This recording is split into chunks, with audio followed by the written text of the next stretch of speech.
The first crack in my marriage came with the sound of a spoon hitting porcelain. It was 2:47 a.m. and I was awake. Not because of a nightmare, but because I could hear my husband, Daniel, whispering in the kitchen. The faint hum of his voice blended with the rhythmic tap of something metallic against a mug. Coffee. He never drank coffee this late, unless he was talking to someone. I lay in the dark, still as a corpse, listening to the quiet betrayal unfolding one room away. The floorboards creaked under his pacing feet. Then came a sound that didn't belong, a laugh. A soft, feminine laugh through the phone speaker. Her laugh. It was like the scent of burnt sugar, sweet, sharp, unmistakable. I knew it instantly because I'd heard it 1,000 times before across my restaurant's kitchen line, between clattering pans and the sizzle of butter. Clara. My best friend. My sous chef. The woman who stood beside me every night as we plated perfection and turned chaos into art. I sat up slowly, my throat tight. Every instinct screamed to rush into the kitchen, to rip the phone from his hand, to scream why. But I didn't. Instead, I reached for my robe and quietly opened the door just enough to see the faint golden light spilling from under the kitchen arch. Daniel leaned against the counter, shirtless, his phone tilted at a lazy angle as if he didn't need to hide anything. His expression was the one I'd memorized years ago. The soft smile that came just before he kissed me goodnight. Now it belonged to her. He murmured something and she laughed again. I backed away, heart thrumming in my ears, and shut the door without a sound. I stood there in the dark, hand against my chest, trying to steady my breathing. My mind was already spinning, rewinding every recent moment, every subtle shift. The late nights, the unexplained smiles, the sudden compliments about Clara's creativity. All the signs had been there, tiny, almost invisible ingredients in a dish I refused to taste. Now I could taste nothing but ash. Morning came like an interrogation light. Daniel was already dressed, making breakfast like nothing had happened. Pancakes. His specialty, though he'd never learned the texture right. Too fluffy, too sweet. He hummed while he flipped them. "Morning, love," he said, smiling over his shoulder. "You slept through my coffee marathon, huh?" I forced a smile. "Yeah. Thought I heard you talking." He chuckled. "Just some work emails. Couldn't sleep. Figured I'd clear the inbox." "Emails at 3 a.m.? He shrugged. "You know how my team is. New York time zone." A lie so casual it almost sounded true. He slid a plate toward me. "Pancakes for the queen." The smell of syrup made my stomach churn. "Thanks," I said, my voice steady, my hands not. He kissed my forehead and sat across from me. He looked the same as always, his sandy hair slightly messy, the blue veins on his hands faint under the morning light. Hands that used to need my shoulders after long service hours. Hands that now type secrets into a phone meant to be shared only between us. As he ate, I watched, studied, memorized. Because that's what chefs do, we observe. We notice what others miss. That morning I saw everything. The faint scent of vanilla on his wrist that wasn't mine. The way his phone faced down on the counter, screen dark. The tiny pause before he smiled when I asked if he'd be home for dinner. He lied again and I caught it.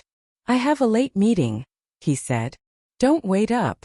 The same words I'd heard every Wednesday for the past month. That night I did what I should have done weeks ago. I followed him. Rain slicked the city streets, and my wipers squeaked across the windshield in tired rhythm. Daniel's car was easy to spot, silver Audi, the one I'd chosen for him on his birthday. I stayed 2 cars behind as he turned onto Main and parked outside Elysian. My heart dropped. Elysian wasn't just any restaurant. It was ours. The first kitchen I ever worked in. The place where I'd met Clara 12 years ago. When we were 2 broke culinary students washing dishes and dreaming of Michelin stars. Through the rain-streaked glass I saw him enter. And then I saw her. Clara.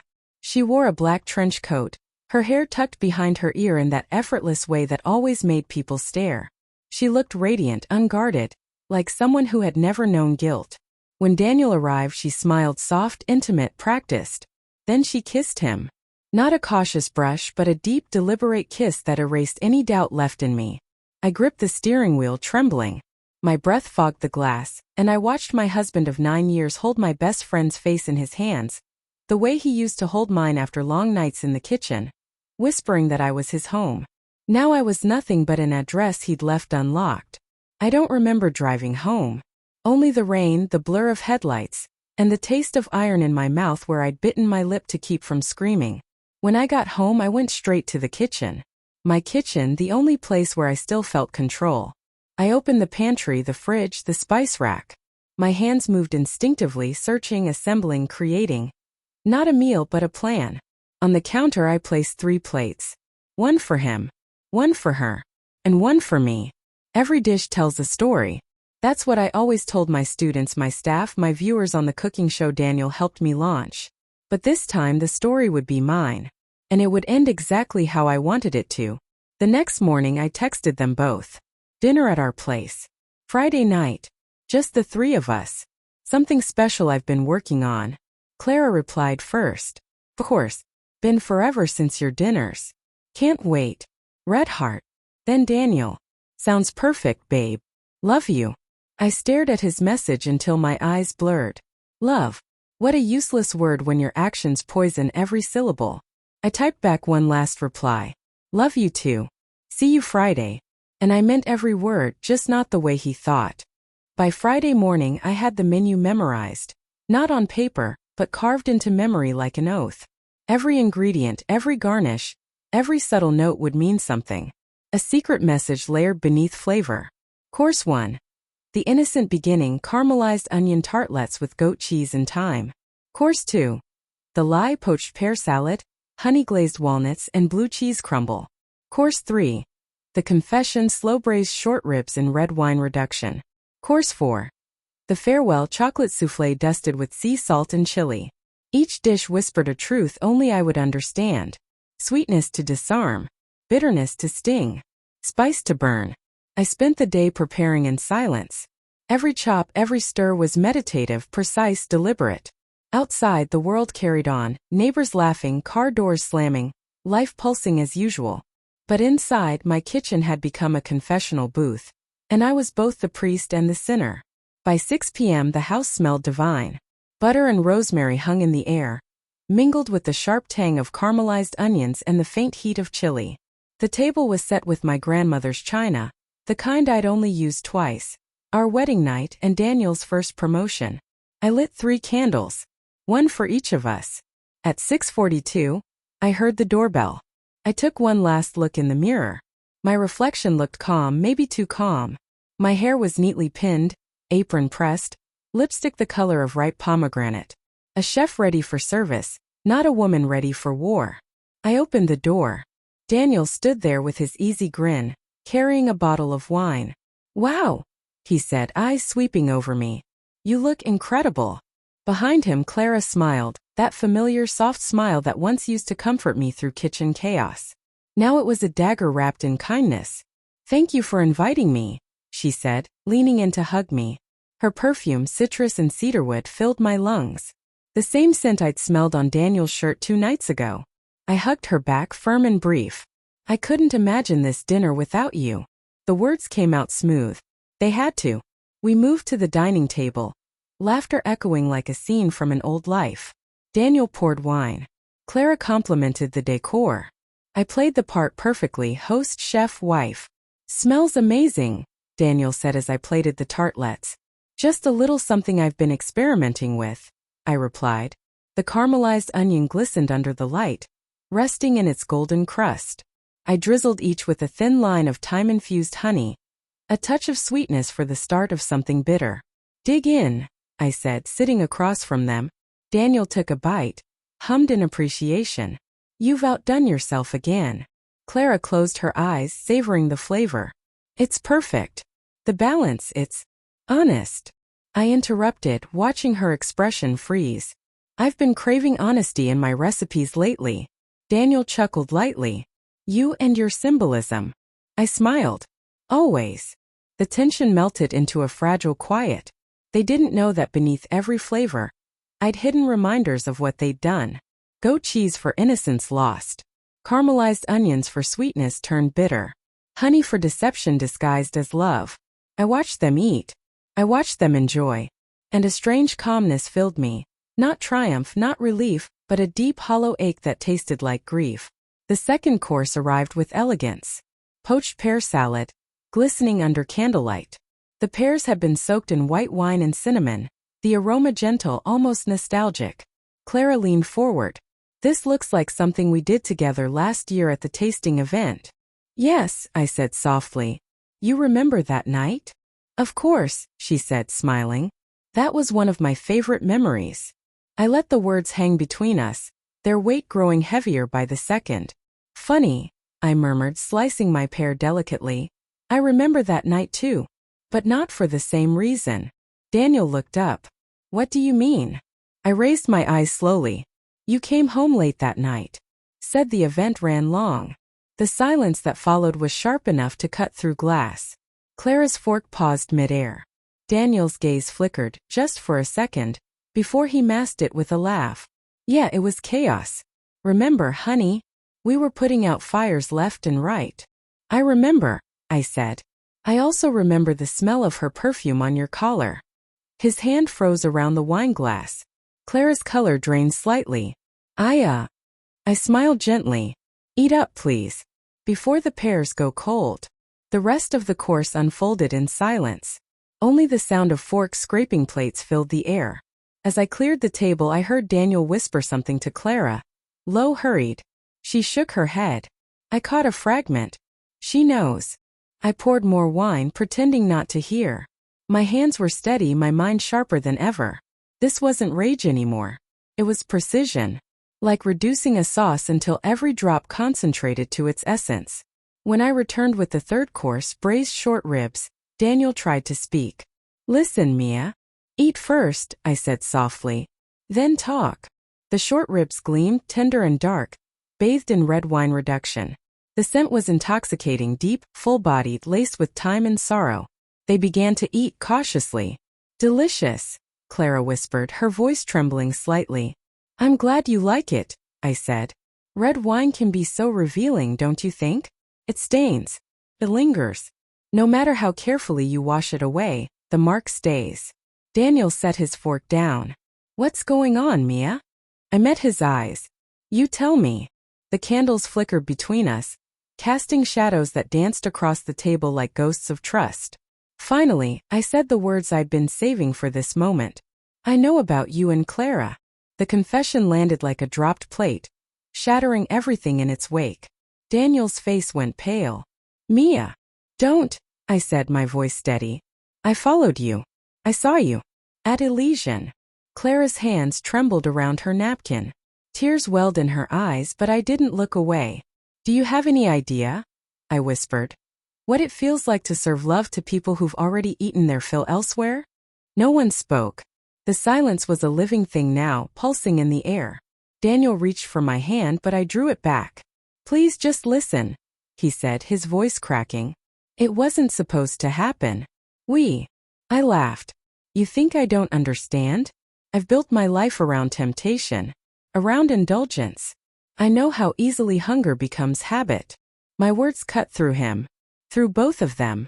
Then I leaned back and whispered, Dessert's almost ready. The kitchen was silent except for the faint hiss of the oven. I stood over the counter, whisking molten chocolate in a copper bowl. Steam curled upward, sweet and smoky. My reflection wavered in the glass window of the oven door. A face calm and composed, but eyes haunted by exhaustion. Behind me, I could hear muffled voices. Daniel whispering, Clara crying softly.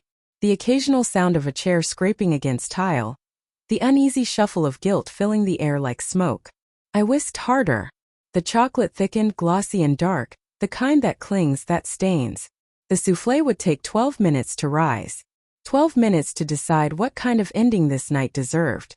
When I returned to the table, I saw them sitting side by side, as if solidarity could save them now. Daniel's hand rested on Clara's, and though they both quickly withdrew it when they saw me, the damage was already done. Dessert will be ready soon, I said, placing the empty ramekins in front of each of them. Thought you could appreciate the smell while it bakes. Daniel cleared his throat. Mia, please. Can we just talk? Talk, I said quietly. You mean now? After all the months of pretending? He winced. It wasn't months. I raised an eyebrow. Please don't insult me further. If you're going to confess, at least do it honestly. Like chefs do when a dish fails. Clara spoke for the first time, her voice trembling. Mia, it wasn't meant to hurt you. God. I don't even know how to explain it. Try. She swallowed. You and Daniel, you've been so distant lately. You were so focused on the restaurant, the show, everything. He was lonely. I was lonely. It just happened. I let out a slow, humorless laugh. It just happened. Like spilling salt. Tears welled in her eyes. I never wanted to betray you. Yet you did, I said. Repeatedly. Her lips quivered. I'm sorry. I leaned forward slightly, voice soft but cutting. Sorry isn't a spice, Clara. It doesn't fix the flavor once it's ruined. Daniel tried to reach across the table again, but I stopped him with a look. You know what's ironic? I said. I spent years teaching people that food is love, that every dish is a story about care and patience and honesty. But I never realized how easy it was for someone to fake the recipe. The timer on the oven beeped, sharp, precise, merciless. I stood up. Excuse me. The final course is ready. When I came back, the room was quiet again. 3 perfect chocolate soufflés rested on a tray, still warm, dusted with powdered sugar and a faint sprinkle of chili salt. Enough to give the illusion of sweetness before the burn. I placed one in front of each of us. The farewell, I said softly. Daniel stared at the dessert as though it might explode. What did you do, Mia? I smiled faintly. Cooked. Clara hesitated before picking up her spoon. It looks beautiful. It is, I said. But beauty isn't always comforting. They both took cautious bites. I watched. The flavor hit them slowly, the deep richness of chocolate, the hint of heat beneath it, the salt that made it bloom on the tongue. Daniel exhaled. God, this is amazing. Of course it is, I said. You both inspired it. He looked at me, brow furrowing. What does that mean? I leaned back, letting the candlelight paint my face in shadow. It means every bite tells the story of what you've done, of what I've lost. I lifted my spoon, tasted the soufflé, and let it linger before swallowing. This one's for love, I whispered. For the woman who believed marriage was a recipe you could save if you added enough sweetness. Another spoonful. And this, I said, looking at Daniel, is for the man who forgot that even the best meals go cold when left unattended. I placed my spoon down gently. I thought about what kind of revenge would satisfy me. Poison? No. Too crude. Public exposure? Too easy. I wanted something elegant. Daniel's eyes widened. Mia, what did you? I interrupted him with a smile. Relax. You're both perfectly safe. I don't need to kill anyone. I just needed to make you feel what I've been feeling. Sitting here, pretending to enjoy something that's been ruined from the inside out. Clara let out a shaky breath. You scared me. I'm glad, I said quietly. Fear sharpens the senses. It makes everything taste real. For a long while no one spoke. Only the faint crackle of candle wicks filled the silence. Then Daniel said, almost whispering, What now? Now. I repeated. Now you finish your dessert. He stared at me, searching for something in my expression. And then what, Mia? Do we leave? Are you going to forgive us? Forgive? I echoed. You think that's what this is about? I stood and began clearing the plates. My movements were calm, methodical. Forgiveness is a luxury for people who still care enough to remember. I'm done remembering. When I returned from the kitchen, I handed them each a folded piece of paper. What's this? Clara asked. A recipe card, I said. I made one for each of you. They opened them. I watched as their eyes moved across the lines, not ingredients but sentences. Daniel's hand trembled as he read his. For the man who mistook love for ownership. May every meal you eat remind you of what you consumed without gratitude. Clara's lips parted as she read hers. For the friend who took what wasn't hers, and lost what she could never replace. May your hunger always remind you of what loyalty tastes like. Daniel looked up. Mia, please, we can fix this. I shook my head. No. You can't fix something that's already digested. I walked to the door and opened it.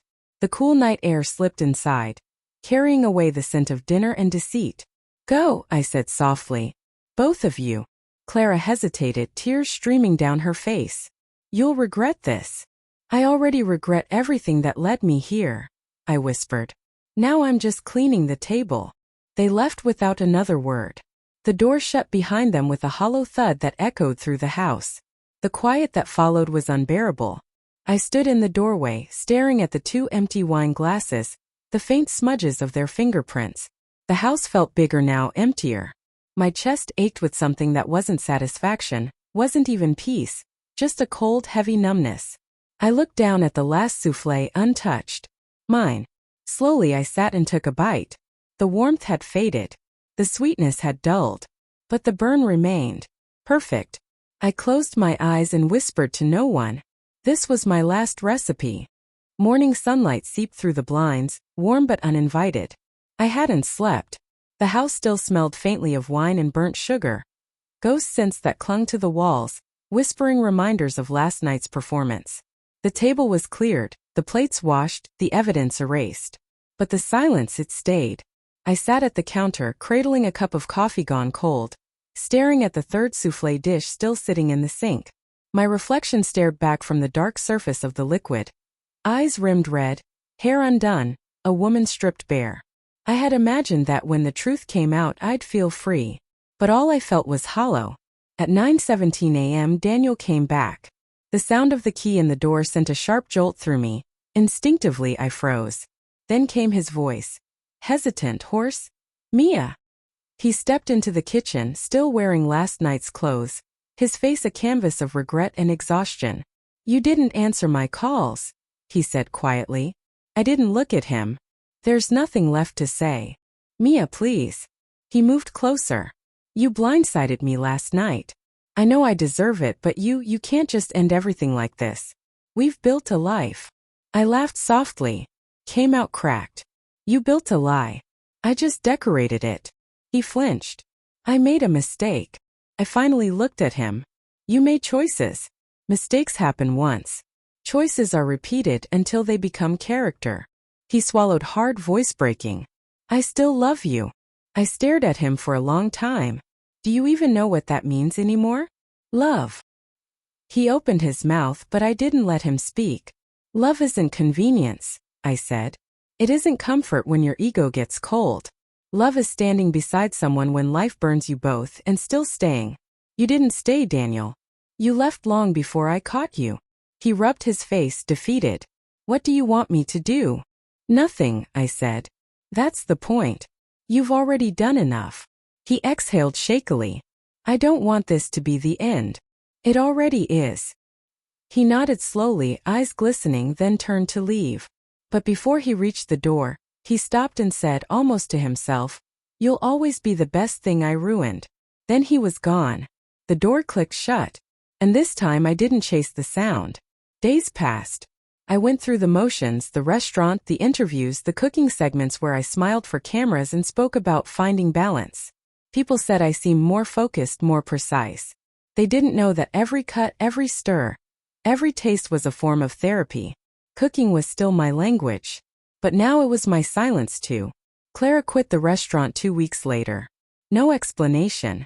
Just a resignation letter left on my desk, the same handwriting that used to scribble recipes beside mine. I didn't reply. Some goodbyes don't need words. Still, there were nights when I'd walk past her old station and feel a hollow pang. Not just betrayal, but grief for what used to be us. Because betrayal doesn't erase love, just poisons it. One night after closing, I stayed behind alone. The dining room lights dimmed to a soft amber glow, reflecting on the glass windows like fading memories. I poured myself a glass of red wine, the same one I'd used in the short ribs, and sat at my favorite table. I took a slow sip and opened the small notebook I'd been writing in since the dinner. Recipes, yes, but also something else. Thoughts. Fragments. Memories that refused to stay buried. The first page was titled, "Recipes for Closure." The second, "Things I Learned While Breaking." I flipped through until I reached the latest entry, dated that morning. It read, "Forgiveness is not feeding the pain anymore. It's learning to eat alone and still call it a meal." A small smile tugged at my lips. It wasn't happiness, not yet, but it was the first taste of peace. Months later, the dinner became a quiet legend among our circle. People whispered about it. How the chef who built her fame on love and flavor had hosted a final meal that ended her marriage. Some said I'd poisoned them. Others said I'd gone mad. Let them. Rumors are like spices, best used sparingly, but sometimes necessary to keep things interesting. The truth was simpler. That night wasn't revenge. It was closure served on porcelain. A woman reclaiming her voice through the one language she spoke fluently, creation. But life has its own recipes for irony. 6 months later, my publisher called. "We want something raw," he said. "Not your usual cookbook. Something personal." I hesitated. Personal? Yes. Your story. What cooking taught you about loss, about forgiveness. You've been through something. People can feel it. First, I wanted to say no. Then I realized maybe this was how it ended. Not with bitterness, but with truth. So I wrote. Days turned into weeks as I poured myself into every chapter, each one named after a course from that night. The innocent beginning, the lie, the confession, the farewell. Every page was part recipe, part confession, part quiet requiem for the woman I used to be. When the manuscript was done, I titled it simply, Her Last Recipe. It sold more than any book I'd ever written. People called it haunting, beautiful, a masterpiece of grief. They didn't know how literal it was. Daniel sent me a copy in the mail, signed with a note tucked inside. "You were right. I'll never wash away the stain." I didn't respond. I just placed the note between the pages of the farewell and closed the book. Tonight, as I stand in the kitchen again years later, the scent of chocolate and chili fills the air.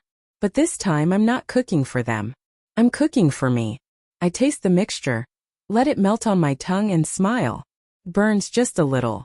Enough to remind me that I'm still alive. On the counter sits a single ramekin, one last soufflé. I slide it into the oven and whisper softly, to endings that taste like beginnings. The timer beeps. I take the soufflé out, its surface trembling slightly. Fragile, imperfect, beautiful. Just like me. I sit by the window, fork in hand, and take the first bite. It's warm, rich, and bittersweet. The burn lingers, but this time, I don't mind it. Because I finally understand. Some recipes aren't meant to be shared. They're meant to heal.